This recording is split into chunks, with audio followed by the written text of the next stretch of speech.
We're very honored to have Mr. Charlie Trotman, Auburn quarterback. When we think quarterbacks, we think Mr. Trotman. It's an honor to have you, Ty. Well, listen, I sure appreciate it, Eddie.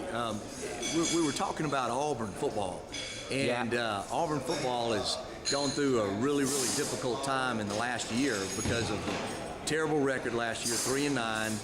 Lost our coach in Gene Chizik, but we've hired a guy in Gus Malzahn that I think is going to really create a renaissance for Auburn football, because Gus was the offensive coordinator, as we all know, when Auburn won the national championship in 2010, and he is the architect of what I think is going to be a rebuilding program at Auburn that may not take as long as people think. He has put together a terrific staff. First of all, he's gotten Damian Craig, who is the #1 recruiter for Florida State, former Auburn quarterback. He's brought him back home. He's now a co-offensive coordinator and a wide receivers coach. He's got Rodney Garner, who he brought from Georgia. He'd been 12 years over at Georgia. Rodney is the head recruiter at Georgia and has now come to Auburn, back home where he played football, and he's going to coach the defensive line.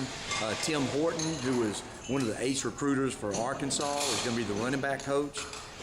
He's gotten Charlie Harbison, who they call Coach Cheese, and Coach Cheese is one of the cornerback coaches and safety coaches, along with Melvin Smith, who came from Mississippi State.